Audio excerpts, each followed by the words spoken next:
बोलो सियावर रामचंद्र की जय।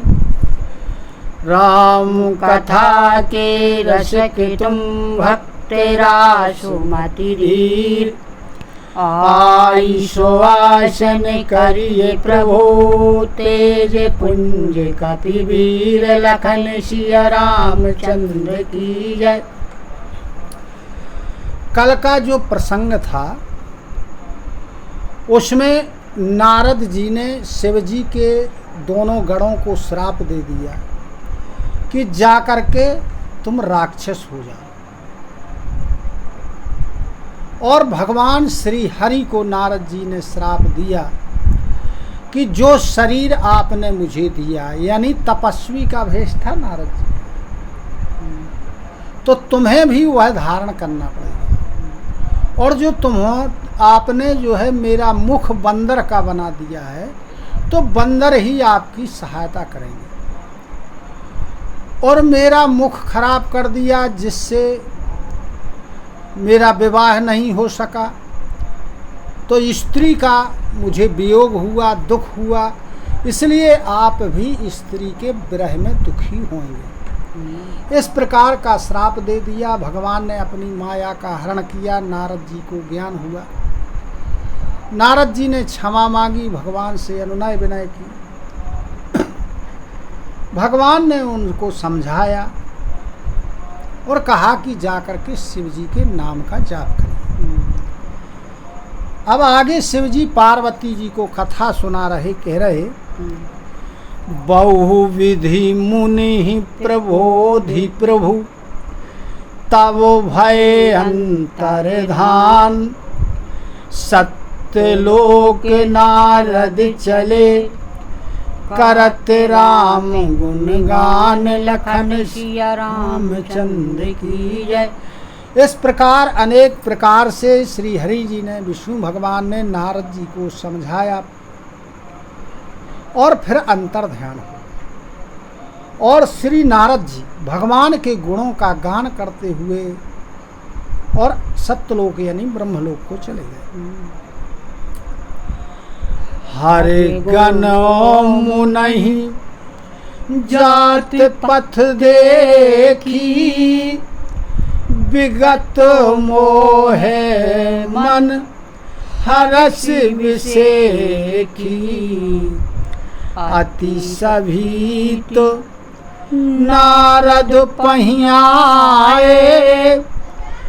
गही पद आरत बचन सुनाए। अब नारद जी ब्रह्मलोक को जा रहे थे। रास्ते में भगवान शिव जी के गणों ने देखा कि नारद जी मोह से मुक्त हैं, बड़े प्रसन्न चले जा रहे हैं। उनका मन बड़ा हर्षित है। तब अत्यधिक भयभीत होकर के वो नारद जी के पास आए, डरते डरते। नारद जी के चरणों को पकड़ लिया और बड़े दीन वचनों में भगवान शिव के गणों ने नारद जी से कहा, हरे गणो हम न विप्र मुनि राया। बड़े अपराधु कीन फल पाया। श्रापो अनुग्रह करहु कृपाला। बोले नारद दीन दयाला।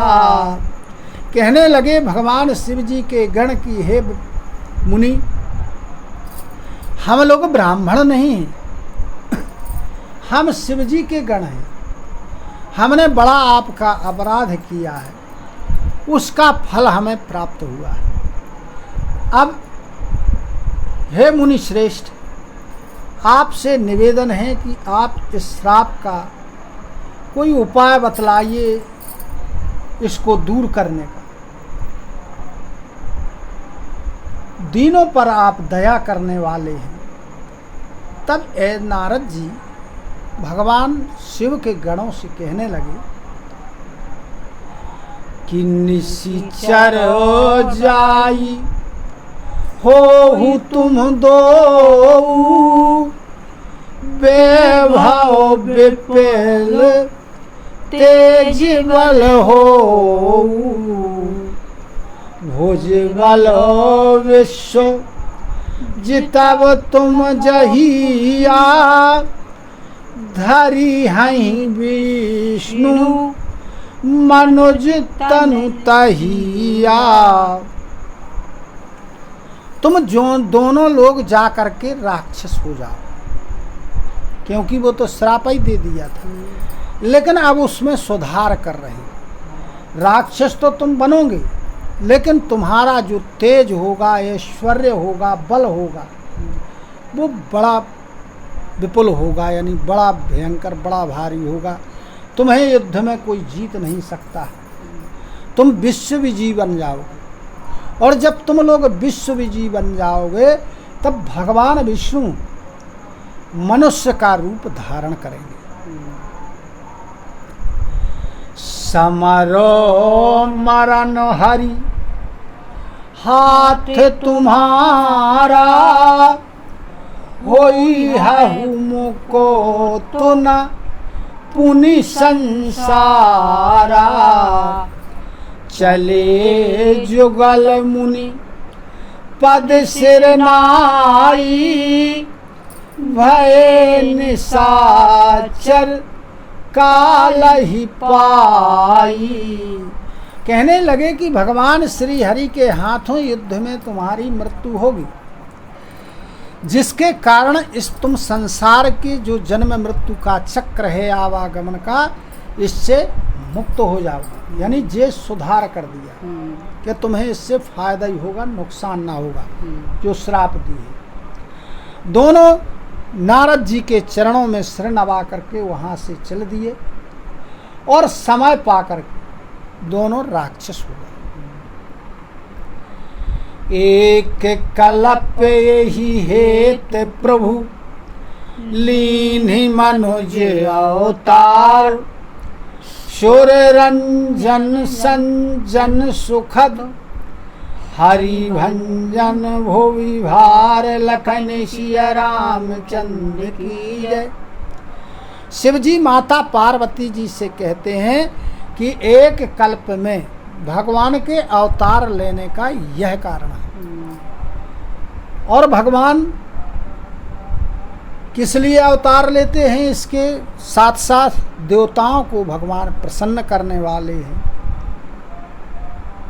सज्जनों को सुख प्रदान करने वाले हैं, जो संत लोग होते हैं, सज्जन लोग होते हैं, और पृथ्वी का जो भार है इसको दूर करने वाले हैं। यही विधि जन्म करम हरि के रे सुंदर सुखादो विचित्र घने रे। कलपो कलप प्रति प्रभु अवतारो ही चारु चरितो ना विधि करो ही। कहते हैं शिव जी कि इस प्रकार जो भगवान के जन्म और कर्म है बड़े सुंदर सुखदायक और अलौकिक होते हैं। कल्प कल्प में प्रभु अवतार ग्रहण करते हैं और अनेक प्रकार की सुंदर लीलाएं किया करते हैं। तब कथा मुनि सनगाई परम पुनीत प्रबंध बनाई। विविधो प्रसंग अनूप बखाने करही न सुनिया चरजु सयाने। जब जब भगवान अवतार ग्रहण करते हैं कल्प कल्प में, तब तब मुनियों ने भगवान की लीला कथाओं का गान किया है। किस प्रकार? बड़े परम पवित्र और काव्य रचना के साथ। अनेकों प्रकार के प्रसंगों का वर्णन किया है, जिनको सुनकर जो विवेकी पुरुष हैं, अविवेकी तो मन मन की बातें करते, लेकिन इसमें है कि सयाने बुद्धिमान विवेकी लोग आश्चर्य नहीं करते, क्योंकि हरि अनंतो हरि कथा अनंता, कहीं सुनहि बहु विधि सब संता। रामचंद्र के चरित्र सुहाए, कल्प कोटि लगी जाहि न गाए। भगवान अनंत हैं, जिनका ना कोई आदि है और ना कोई अंत है। भगवान की लीला कथाएं भी अनंत है, जिसको संत लोग अनेक प्रकार से कहते और सुनते हैं।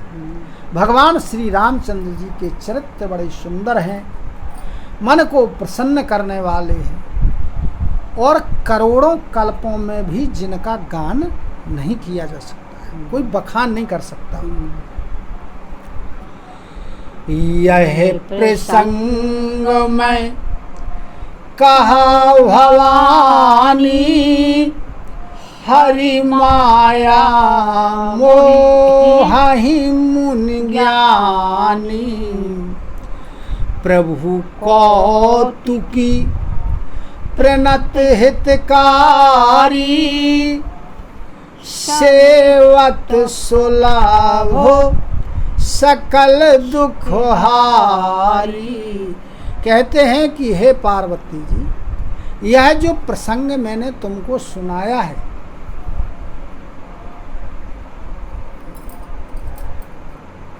यह बतलाने के लिए कहा है कि जो ज्ञानी लोग हैं, मुनि लोग हैं, वे भी कभी कभी माया से मोहित हो जाते हैं, जैसे नारद जी हो गए थे। इसीलिए मैंने तुम्हें नारद जी का प्रसंग सुनाया है। प्रभु बड़े लीलाधारी हैं, अनेक प्रकार की लीलाएं करते हैं, और शरणागत जो उनके शरण में आ जाते हैं उनकी रक्षा करते हैं, हित करते हैं उनका। और जो कोई उनकी सेवा करता है तो सेवा करने में जल्दी प्रसन्न होने वाले हैं, मिलने वाले हैं, और सभी प्रकार के दुख हरण कर लेते हैं जो कोई उनकी सेवा करता है। सुर नर मुनि को नाही जही, सुर नर मुनि को नाही जही न मोहे माया प्रबल। सूरठा है जो अस विचार मन माही, भजिए महामाया पते ही लखन सिया रामचंद्र की जय। सुर यानी देवता, मनुष्य, मुनि, ऐसा इस संसार में कोई नहीं है, क्योंकि भगवान की जो माया होती है ये अत्यधिक बलवान होती है और इससे सभी ग्रसित हो जाते हैं। ऐसा अपने मन में विचार करके, और जो माया के स्वामी हैं भगवान, उनका भजन करिए। अपरो हेतु सुनु शैल कुमारी, कहूँ विचित्र कथा विस्तारी। जेहि कारण अज अगुण अरूपा, ब्रह्म भयऊ कौशलपुर भूपा। अब कहते हैं शिव जी के और जो दूसरे कारण हैं, हे शैलराज की पुत्री, अब तुम उसको सुनो, क्योंकि जो कथा है वो बड़ी विचित्र है। विस्तार पूर्वक कह रहा हूँ, जिसके कारण, वह कथा कह रहा हूँ जिसके कारण कौशलपुर के जो राजा रामचंद्र जी हैं, ये ब्रह्म है, लेकिन ब्रह्म होने के बाद भी निर्गुण हैं, जन्म रहित हैं, इनका अजन्मा है, आदिअंत नहीं है, ऐसे ब्रह्म है। लेकिन फिर भी कौशलेश के यहाँ इन्होंने जन्म लिया और वहाँ के राजा बने। जो प्रभु विपिन फिरत तुम देखा, बंधु समेत धरे मुनिवेशा, जासु चरित अवलोकी भवानी, सती शरीर रही हूँ बोरानी। कहते हैं बोरानी, यानी बावली हो गई थी। कहते हैं शिव जी के जिस प्रभु श्री रामचंद्र जी को तुमने कहा जंगल में फिरते हुए देखा था अपने भाई के सहित, किस वेश में देखा था? मुनियों के से वेश में। हे भवानी, जिनके चरित्र देखकर, जो उनने मानव का चरित्र कहा था, रो रहे थे, सीता जी को ढूंढ रहे थे, तो वह चरित्र देखकर तुम सती के शरीर में जब थी तब बोरानी यानी बावली थी, पागल थी। आजहूं न छाया मिटती तुम्हारी, तासु चरितो सुनु भ्रम रुजहारी, लीला कीन्ह जो तेहि अवतारा, सो सब कही हम मति अनुसारा। अब जो उस समय सती के शरीर में तुम्हें भ्रम था, थोड़ा थोड़ा उसकी छाया अभी भी तुम्हारे हृदय में है, मिट नहीं रही है। और उन्हीं भ्रम रूपी रोग के हरण के लिए, उसको दूर करने के लिए उन्हीं के चरित्र में तुम्हें सुनाता हूँ। उस अवतार में भगवान ने जो जो लीलाएं की, जो जो चरित्र किए, मैं सब तुम्हें सुनाऊंगा।